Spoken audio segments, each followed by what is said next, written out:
up, YouTube? Well, we're in here again. I got both heaters running because it was cold this morning. I wanted to get it heated up fast. So we got the little one running and we got the bigger one running. Anyway, we got a 2011 Ford Transit in here that we're going to do a wheel bearing on. We done, PD wants in now. We done a wheel bearing on one side, and it was pretty rough. I'll explain to it here in a minute why it was rough and what we're doing this time to make it easier. Come on, Petey. Come on. Coming in. I'm shutting the door. I'll raise the door for him to come in. He don't want to come in. Anyway, it was rough. These are press assemblies, but there is a way to make it easier on you. There's two ways you can go about it. You can buy a bearing, and it's cheaper to buy the bearing, but the labor is way more expensive. Or you can buy a whole assembly, and the part's more expensive, but you come out cheaper in the long run. Anyway, let's get this off. So obviously we're going to start by taking the wheel off. I took the hubcap off. We're going to take the wheel off now. Once we get the wheel off, I'll show you where we're going to go from there. But this is a 2011 Ford Transit, so let's get to it. Alrighty, so we got the wheel off. The next step is you want to take these caliper bracket bolts off. Of course, you know, you got to make sure your caliper's loose. So what I'll do is I'll stick a screwdriver in here and pry a little bit. Just take a screwdriver in here, pry this way, and it'll get it'll loosen it up a little bit, compress the caliper a little bit. You can do it either way. You can take this caliper off, then take the bracket off. I'm just gonna take the bracket off, and that way it all comes off at once. So you got those bolts. There's two of them. They're 15 millimeter. So take those two bolts off, and then we'll pull this caliper off, and then you're gonna take the axle nut off, and then I'm also going to take out obviously the wheel speed sensor, and then I'm going to take out the tie rod end. Take all that stuff off. This has a bolt in it here, and then the ball joint on the bottom right here. So take that off, take the caliper and bracket off, take the wheel speed sensor off, take the tie rod end off, take that bolt out, which connects it to the shock. Once you get all that off, obviously you got to take the rotor off, take the wheel lock off, take all that off. This will come out, got to get the ball joint loose, and then this will come out and slide off, and we'll take this whole assembly off and put it back together. So let's get to work. We'll start off with this, and I'll go step by step of how I do it. I do have a front end service toolkit. I also have axle nut kit to take, you know, so I got sockets big enough for axle nuts. These help out tremendously. It's got different, obviously you can see it's Harbor Freight. Lady, quit. So you got different things to take your ball joints apart with, ball joint separator, tie rod end separator, stuff like that. You can always just use a hammer, hit it some, and hopefully it'll come off. We struggled with the other side on the ball joint on the lower, so I just used one of the kits. It's just easy. So anyway, let's get to it. We'll get this off and get the rotor off, and then I'll show you from there where we're at.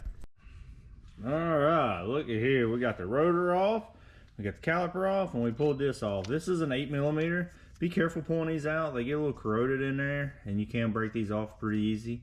So they just obviously just slide in there as opposed to, but this one's been in here for 170,000 miles roughly, so it is what it is. So we got that out. That's 8 millimeter. Now we got to take the nut off the bottom of this tie rod end. Take that off. Take the nut off the bottom of this ball joint here, right here. And there's the tie rod end.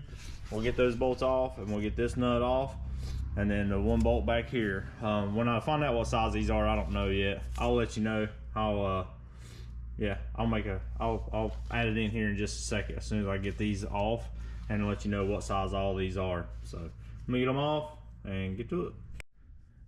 All right, so for the ball joint on the bottom, I use the 15/16. That's what I use. I don't have a lift. I don't have this up high enough. I had to use a ratchet on it.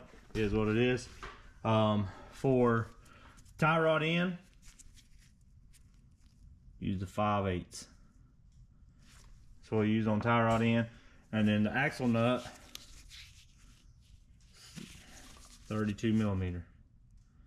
So 32 millimeter, 5/8. I want to say that one was 15/16. Now I get those out. So 8, 5/8, 15/16, 32 millimeter, and these were 15 millimeter, I think. Yeah. So what you need to take those off. So now we're gonna tap this out. Always, anytime you're gonna do something like that, it's just good practice. Just safe measures. Run that on. Run on all the way to there, to the point that you're not going to mess the threads up, but you're also not going to bend these, and just tap them is usually what I do. Or if you have a punch or socket or something, you can put right here and tap it, which is a pretty good idea to do that. So do that, tap the axle back, get it loose. That way when you pull everything down, you can do it. Got to get this bolt still. I'm pretty sure, let me go ahead and make sure this is what I think it is. Yeah, so that's a 15. So that 15 will take that one out. Once we get the ball joint broke loose, get that broke loose, and get that bolt out, we'll be able to pull this whole assembly out. So let's get to it. All right, so we got this thing off. Let me show you what, which way I decided to go and why I decided to go that way. I was like, what in the world's on YouTube? Anyway, this is the old one, obviously. Listen. Nothing on the new one. So wheel bearing, definitely bad. Anyway, I went with this whole assembly. It comes with a new ball joint, new nut, new quarter pin, new axle nut. I mean, it's just everything's new. So on this one, what you would have to do is you gotta come in here and you gotta pull this pin out, right? So this hub is pressed in right here. So you have to press it out that way. Then after you get it pressed out, you gotta flip this over and press the bearing. This whole assembly comes out. Then you have to press the bearing out the back side. So one reason I say that this is cheaper, the bearing is like $30 or $40, right? So the bearing is like $30 or $40, and this one is like $90 or $100. Just depending, sometimes you can catch them. If you're willing to wait extra time, you might be able to get a little cheaper. Either way, this one came in like 3 days. It was like $95 or $100. But it's new bearing, new ball joint. Now, on this one, when we went to press it out, it was so tight. I mean, I think it's 170,000 miles, right? We done the passenger side. We done just the bearing. Yeah, the bearing's $30, but we had like 2 hours worth of pressing to get it out, and then we had to press it back in. And the reason it was is because it was so on here, like we heated it and everything and pressed it, and when we was pressing, it actually busted this bearing. But when it done that, the inner race stuck onto this hub, so we had to cut it off. Then on top of it, look, that ball joint shot. So he didn't even get a ball joint out of it on the other side, and he had more money in labor than it would have made up for just buying this. So the money he spent on labor, he could have saved, you know, some money on it and just went this route. But we didn't know they had this at the time. You know, my commercial account's through AutoZone, so I went through AutoZone and they had that bearing. Then I was like, you know what? He wanted to do the other side. I was like, I'm just going to look real fast and see if they sell it. And sure enough, they do. So with this, you get, for less money total, you get a whole new, I'll say a whole new, you get this spindle, new bearings, new ball joint, new nuts, new everything for less money than just replacing this bearing, just for the fact of the time. So, and if you have it, I mean, realistically, you should probably go ahead and put this ball joint in. As you can see, the boots tore on it and it's wore out, but it is what it is. The other side was not tore like that, or I would have told him he needed to replace the bearing, or the ball joint. Anyway, just some of my advice, because now all I gotta do is I just gotta slip this on, put the axle in, connect this stuff, put it back together, and it's good to go. So let's get this thing back together. Oh, one little thing I like to do too, like on brake calipers and stuff, just so they're not dangling, hanging by the hose, I'll find a way to zip tie them up. So like this one, I run a zip tie through here, run a zip tie through the spring, and got it. But as you can see, everything's off. So we're gonna put everything back together. It's a good time to inspect everything. As you can see, that looks good. Everything looks good.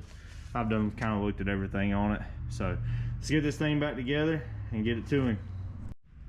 All right, so I forgot to record after I got it back together. To be honest, I actually I had to go somewhere, and then I got home and I cut wood. I put this thing back together and I forgot the video. So anyway, I'll show you what we did. As you can see, we put a new axle in and we got everything back on. You can see it's the new one. Obviously, you can see we got a new axle nut, stuff like that. But if you watch the disassembly of it, it pretty much goes back together the same way. And I showed you the new part. I slide it onto the shock and get a bolt in it to hold it in sturdy, like not tight. That way you still got a little movement. So I put it on the shock, then I put the axle in, then I put the lower ball joint in. Then I set the tie rod in on where it goes, put all the nuts on, tighten everything down, put the rotor on, put the brake caliper bracket back on, and yeah, go from there. Like I said, we did put axle in it, so we lost a little bit of fluid there, as you can see, and just always fill it back up. Put a little in it. We're gonna go drive this thing, see how it does, and then we'll check the fluid in it. That way the fluid's warm when we check it, and go from there. So appreciate y'all watching. I hope y'all enjoyed it, and I